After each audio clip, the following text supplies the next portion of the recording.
बिहार में भी अक्टूबर में इलेक्शन है, लेकिन अभी वहां क्या कह दिया है इलेक्शन कमीशन ने, कहा कि जितने भी लोग हैं वो सब अपना वोटर ये नागरिकता पहले साबित करो, वोटर लिस्ट में अपडेट करें, दस्तावेज मांग रहे हैं। दस्तावेज में से क्या क्या? पैन कार्ड नहीं चलेगा, वाह, बैंक खोलने जाइए तो पैन कार्ड चलेगा, नागरिकता साबित करने के लिए पैन कार्ड नहीं चलेगा। आधार कार्ड चलता है, ड्राइविंग लाइसेंस चलता है, राशन कार्ड चलता है, यही चारों डॉक्यूमेंट्स हैं जो अक्सर यूज होता है। लेकिन वहां पर ये चारों डॉक्यूमेंट्स अनवैलिड नहीं चलेगा। वो लाइए 1987 में जिनका जन्म हुआ 1987 के बाद में, तो उनको 2 पेपर देना पड़ेगा अपना अपने माँ बाप का। ये सारी परेशानी एक तरह से।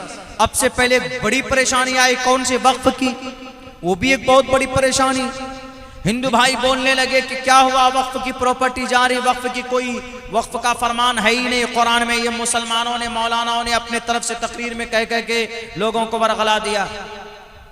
हमने कहा कि झूठ बात, कुरान में भी है और आपकी गीता में भी है। हमने कहा कुरान तो छोड़ो, आपके गीता में वक्फ का मतलब दान करना।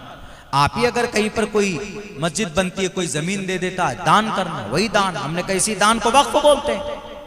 और हमने कहा कि कुरान तो छोड़िए, आपकी गीता में दातव्यमिति यद्यानम दीयते नुक्कारिणे देशे काले च पात्रे च तद्दानम सात्मिकम स्मृतम।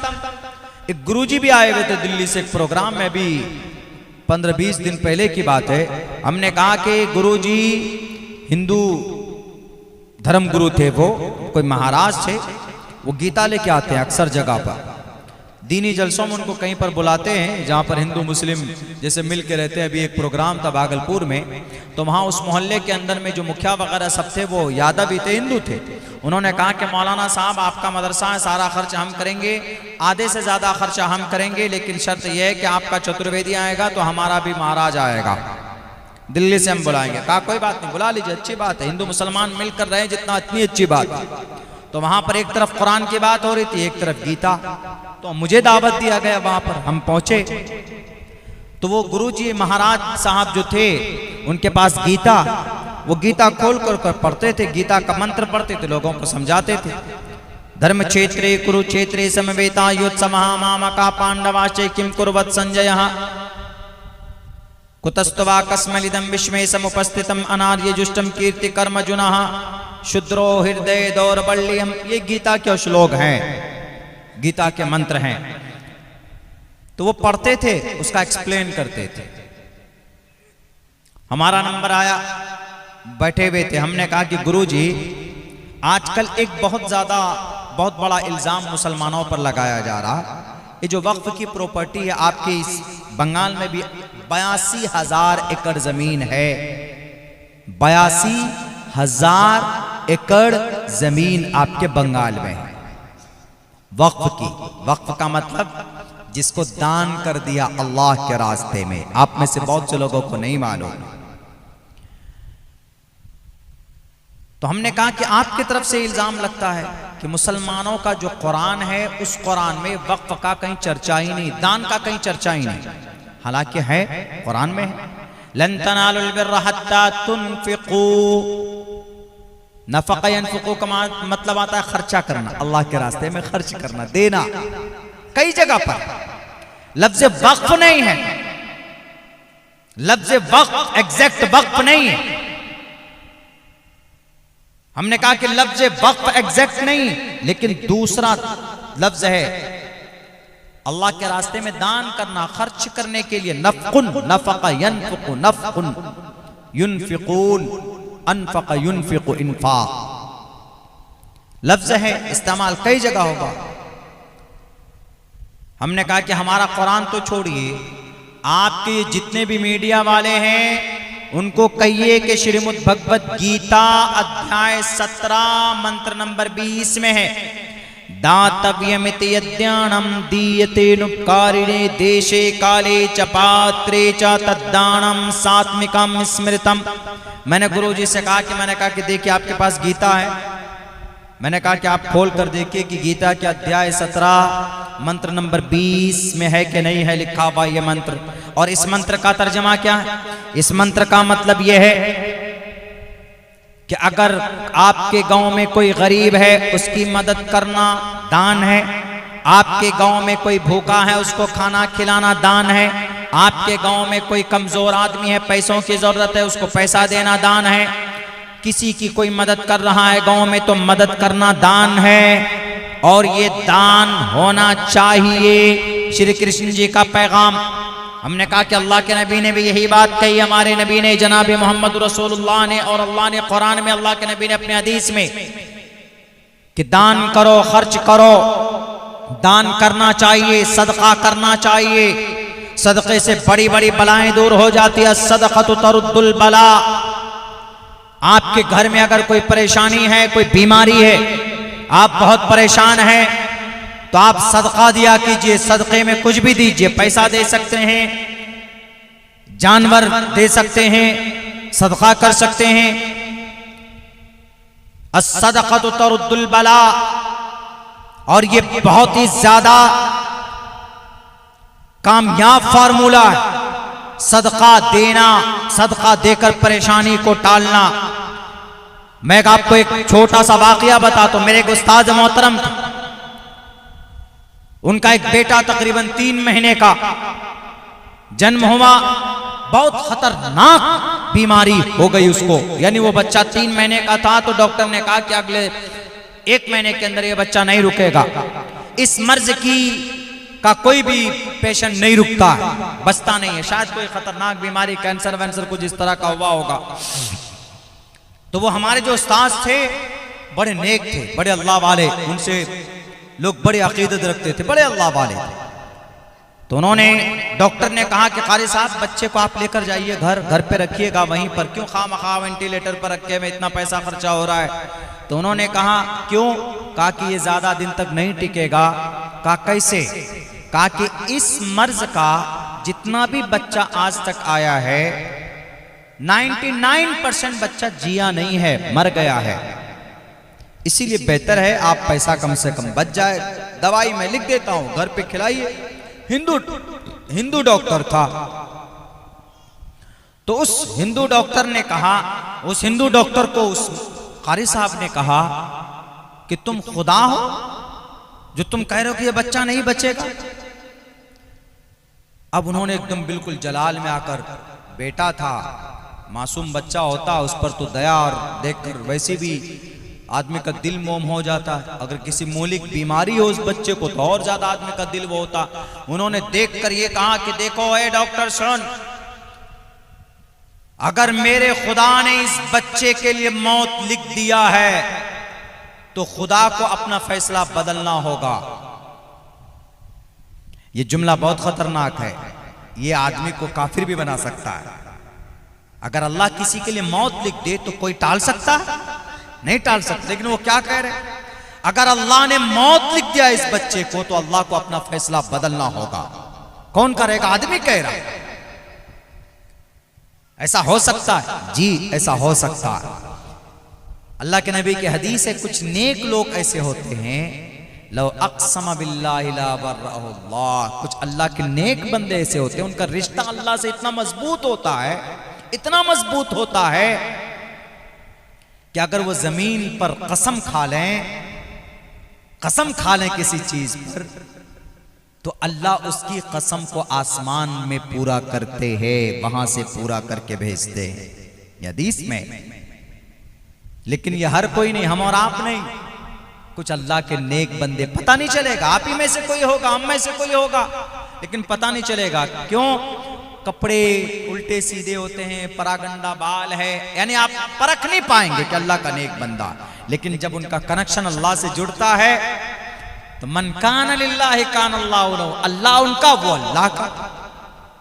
तो उन्होंने कहा कि ए डॉक्टर सुनो, अगर तेरे भगवान ने इस बच्चे के लिए मौत लिख दिया है तो तेरे भगवान को यानी मेरे अल्लाह को अपना फैसला बदलना होगा। अब कारी साहब ने दावा तो कर दिया, चारों तरफ बात फैल गई। क्या रे कारी साहब ने दावा कर दिया इतना खतरनाक, कारी साहब तो काफिर हो गए। ये तो कुफरिया कलिमात है, कलिमा है, नहीं बोल सकता कोई। तो हजरत कारी साहब ने दावा तो कर दिया, बच्चा बिल्कुल बेहोश पड़ा हुआ है वेंटिलेटर पर, ना रोने की आवाज, ना उंगली हिलाने की आवाज, ना कुछ नहीं, कुछ नहीं, बिल्कुल खामोश जब से पैदा हुआ है। तो कारी साहब ने फौरन चुपके से फोन करके हजरत मोहतमिम साहब को फोन किया कि कारी मोहतमिम साहब, नाजिम साहब, इमाम साहब, आप एक बकरा खरीदिए फौरन इस बच्चे के लिए और उसको ज़िबा कीजिए, सदका करके फौरन सदका कीजिए इस बच्चे के लिए। जैसे ही उस बकरे को ज़िबा किया गया, खून मेरे ख्याल से जमीन पर गिरा भी नहीं, उधर उस बच्चे की रोने की आवाज आई। जो बच्चा 3 महीना माँ के पेट से निकलने के बाद बेहोश था, वो बच्चा 3 महीना तक वेंटिलेटर पे था, वो बच्चा 3 सेकंड में उसकी मुंह से रोने की आवाज आती। डॉक्टर देखते ही कदमों पे गिर गया, क्या आप भगवान हैं? आपने अभी कहा हम 3 महीने से आज तक 24 घंटा इस बच्चे पर नजर है, 1 सेकंड के लिए बच्चे ने अपनी आवाज, अपनी जुबान से, अपने मुंह से आवाज नहीं निकाली, आज इस बच्चे ने इतने जोर जोर से रोना शुरू कर दिया। आपने क्या किया? आप तो साक्षात ईश्वर है। हिंदू भाइयों में कॉन्सेप्ट होता है, अगर किसी परेशानी के वक्त में उनको अगर आप साथ दे दे तो आपको खुदा मान लेंगे, आपको भगवान मान लेंगे कि तुम तो भगवान हो, ऐसा होता है। फौरन कहा क्या किया आपने? कहा कि देखो डॉक्टर, मैंने कुछ नहीं किया, हमारे नबी ने जो तरीका बताया है सदक़े का, हमने सदका किया इस बच्चे के नाम पर। सदका तो तरुद्दुल बला, और कुछ नहीं, एक बकरा हमने खरीदवाया, हमने कहा कि सदका कीजिए और ज़िबा कीजिए फौरन फटाफट, और बच्चों को खिला दीजिए मदरसे में। जैसे ही ज़िबा किया इस बच्चे की, अल्लाह के नाम पर इस बच्चे के लिए ज़िबा किया गया, तो अल्लाह, जब अल्लाह का नबी फरमाता है तो अल्लाह के नबी का फरमान कभी झूठा नहीं होता। ऐसा यकीन होना चाहिए कि नहीं होना चाहिए? आजकल है हम मुसलमानों को यकीन बिल्कुल भी नहीं। नमाज में होते तो पूरा दिमाग कहाँ रहता है? दुकान में रहता है। मस्जिद में है लेकिन पूरा ध्यान, मैं आपको ये कह सकता हूं कि अगर 100 आदमी नमाज पढ़ रहे हैं मस्जिद में, तो उनमें से 100 में से 50 आदमी से कम 25-30 आदमी ऐसे होंगे कि जरा पूछे कि इमाम साहब ने कौन कौन सी सूरत पढ़ी, नहीं बता पाएगा। क्यों? क्योंकि पूरे दिमाग में दुकान का हिसाब चल रहा होता है कि सुबह से कितने ग्राहक आए, कितने पैसे होंगे, या जो किसान है कौन से बीज डालेंगे, ये सारी बातें चलती है। ये शैतान की तरफ से सारी चीजें पैदा की जाती है। तो बैरक है, तो हमारा ईमान तो ऐसा, हमारी इबादत तो ऐसी, लेकिन आज भी अल्लाह मदद करता है। आज भी वह तरीका तो इख्तियार किया जाए। तो खैर, सदक़े की बात आई, दान की बात आई, तो हमने कहा कि दान तो हमारे गुरुजी आपके ग्रंथ में भी है, दातव्यमिति यद्यानम दीयते नुपकारिणे देशे काले च पात्रे च तद्दानम सात्विकम स्मृतम। इस जमीन के ऊपर किसी जरूरतमंद को उसकी जरूरत पूरी करना दान है, दान करना चाहिए। बैरक है, कुरान में भी, हिंदू ग्रंथ में भी। लेकिन इस हमारे वक्फ की जमीन के ऊपर नाजायज कब्जा करने की पूरी कोशिश क्यों हो रही है? क्योंकि हमारे लोगों ने पहले जमीनें बेची, हमारे लोगों ने जमीनें बेची, मिसयूज किया, गलत काम किया। तब अल्लाह ने कहा अच्छा लो तुम पर वबाल। अल्लाह ने कानून बना दिया। जब तुम खुद चुप चुप कर बेचते थे, हालांकि वक्फ की प्रॉपर्टी बेची नहीं जा सकती, इसकी परमिशन नहीं। तो मेरे भाइयों, दुनिया का सबसे बेहतरीन तरीन सिस्टम और निज़ाम अल्लाह ने हमें दिया है, उसका सही इस्तेमाल हो तो दुनिया में इससे बेहतर और इससे ताकतवर कोई कौम आज तक पैदा नहीं हुई और न क़यामत तक पैदा हो सकती है। बस शर्त यही है कि शरीयत के मुताबिक इंसान अपनी ज़िंदगी गुजारे, तभी। इसमें कुछ बातें लिखी थी, एक तो इद्दत के बारे में। इद्दत के बारे में देखिए, अगर किसी का हमारे समाज में मौत का कोई वक्त मुतय्यन नहीं है, कभी भी किसी की मौत हो सकती है, आ सकती है। इस्लाम ने कुछ निज़ाम तय किए, कुछ सिस्टम तय किया हुआ है हर फील्ड के लिए। ऐसा नहीं कि सिर्फ इबादत के लिए, इद्दत के लिए, तलाक के लिए, पर्दे के लिए, हर सिस्टम के लिए। अगर कोई प्राइम मिनिस्टर बैठा है उसके लिए भी सिस्टम है। प्राइम मिनिस्टर, हजरत उमर फारूक प्राइम मिनिस्टर नहीं थे, 22 लाख मुरब्बा मील के यानी भारत जैसे 5-6 मुल्कों के प्राइम मिनिस्टर थे, लेकिन उन्होंने किसी पर जुल्म किया, उनके लिए भी निजाम तय इस्लाम में। अवाम के लिए कोई भी कानून बने तो अवाम के फायदे के लिए बने। मैंने मंत्र पढ़ा आपके सामने में, क्या कहा? राजा तो धर्मस्य तो इस्यात परजाना मचोपकार का राज्यम धर्मेण भारता राज्य नाति यज्ञ स्मृता जा नरपति प्रजा दुखदाता सो नर तुरंत नरकम हो जाता। राज्यम धर्मेण भारता राज्य, हकीकी राजा लीडर वही है जो अवाम के भलाई के लिए काम करता है, अवाम की भलाई के लिए काम करता है। हकीकी राजा वही कहलाता है, हकीकी प्राइम मिनिस्टर वही है, हकीकी जो इंसानों के फायदे के लिए काम करे। और करप्ट वो है जो इंसानों को तकलीफ देने के लिए कोई कानून बनाता है तो वह करप्ट है। और जो अगर कोई पावरफुल आदमी लोगों को तकलीफ देता है तो जानरपति पर जा दुखदाता सोनर तुरंत नरकम हो जाता। अगर इस जमीन पर पावर का मिसयूज करता है तो उसको नरक में जाने के लिए तैयार होना चाहिए। अल्लाह के नबी अलैहिस्सलाम जनाबे मोहम्मद रसूलुल्लाह नबूवत मिली, 10 साल 13 साल तक आप पर तकलीफें बरसाई गई, 10 साल तक आप मदीने में रहे, आपके पास ताकत आई, 10,000 सहाबा पैदा हुए, ऐसी ताकत कि दुनिया के अंदर ऐसी फौज तैयार नहीं हुई जो सहाबा किराम में जो ताकत थी, जो वफादारी थी। आप जब मक्का आए फतह करने के लिए तो सबको माफ किया, अपनी जानी दुश्मनों तक को माफ कर दिया। यह है इस्लाम, यह इस्लाम है, यह सिस्टम, यह निजाम है। इस्लाम में हर चीज का सिस्टम और निजाम मिलेगा। बल्कि ये कहूं, आप जब शौचालय जाते, शौचालय बाइबल में ऋग्वेद यजुर्वेद सामवेद अथर्ववेद में तौरात इंजील जबूर कहीं पर भी दुनिया के किसी भी कल्चर में चले जाइए, बाथरूम में जाने का तरीका, आने का तरीका किसी ने नहीं बताया। यहां तक कि जब आप बैतुल खला में जाते हैं, टॉयलेट में जाते हैं, तो बैठने का बैलेंस क्या होना चाहिए, कौन से पैर में ज्यादा वजन होना चाहिए, कौन से पैर में नहीं होना चाहिए, बताइए। अल्लाह के नबी ने ये बातें बताई है कि नहीं बताई? आज तक दुनिया में कोई ऐसा बच्चा ही पैदा नहीं हुआ जिसने ये छोटी छोटी बातें बताई हो। छोटी छोटी बातें, सारी चीजों की रियायत की गई। इसीलिए कहा गया Islam is the best religion to the world. दुनिया के अंदर सबसे बेहतरीन मजहब अगर कोई है तो इस्लाम। तो इसी तरीके पर इद्दत है, इद्दत का भी एक निज़ाम। अगर किसी मर्द का इंतकाल हो जाता है तो उसकी बीवी के लिए ज़रूरी है कि वह इद्दत गुजारे, उसके लिए ज़रूरी कि वो इद्दत गुजारे, अपने घर में रहकर बनाव सिंगार नहीं कर सकती, गैर ज़रूरी काम नहीं कर सकती। वो गैर ज़रूरी, अगर कोई बहुत ज़्यादा ज़रूरी काम है, बाहर निकलना है, डॉक्टर के पास जाना है, या बैंक का कोई काम अटक गया है, जाने के बगैर नहीं होगा, तो पर्दे में रह कर के वो जाए। बेहतर है कि अपने घर के अंदर रहकर, एक कोने में रहकर वो अपनी इद्दत पूरी करे। ये शरीयत का फरमान, इसको कभी डिनाई नहीं कर सकते। अगर समाज की कोई बहू बेटियां ऐसा नहीं करती है, पहली बात तो इस तरह का हादसा सामने ना आए कि समाज की कोई बेटी या समाज की किसी हमारी माँ को किसी को वो दिन देखना पड़े कि उनकी ज़िंदगी के अंदर उनका शौहर उनसे जुदा हो जाए।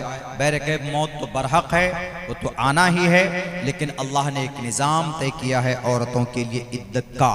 इद्दत गुजारना एक ज़रूरी, एक इद्दत तो ये है, और एक ये मौत वाली इद्दत, और एक इद्दत वो है अगर किसी की कहीं अगर नागहानी खुदा न खास्ता कोई इस तरह का मसला होता है, तलाक की नौबत आ जाती है, एक इद्दत वो होती है। एक इद्दत वो है, एक इद्दत ये है। तलाक देने के बाद, तलाक अगर कोई किसी को लेना है तलाक ले ले, या तलाक का मामला सामने आया तो तलाक के बाद इद्दत गुजारना कंपलसरी है, ज़रूरी। इद्दत के बगैर, इद्दत गुजारे बगैर अगर आप किसी और से निकाह कर लेते हैं तो ये नाजायज़ और हराम है। इस्लाम में इसकी परमिशन, इसकी इजाज़त नहीं, इसकी गुंजाइश नहीं।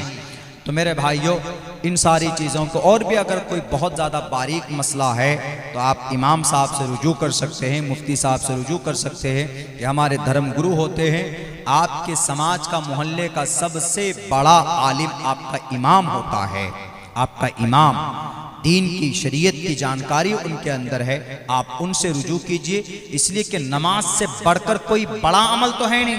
जब नमाज की जिम्मेदारी आपने उनके कंधे पर डाल दी कि आप हमारी नमाज, अब वो इमाम साहब 24 घंटे में 5 वक्त की नमाज जमीन से लेकर अर्श तक पहुंचता है कि नहीं पहुंचता है, डेली उनकी जिम्मेदारी।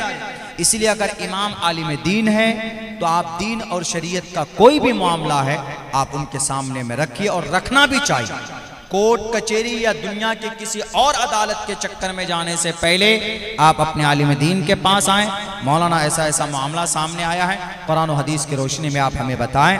इंशाअल्लाह तबारक व तआला पुरसुकून ज़िंदगी गुजरेगी और इलाके के अंदर दीन की फ़िज़ा को बढ़ने में मौका मिलेगा। मेरे भाइयों, वक्त काफ़ी हो चुका है। अल्लाह से दुआ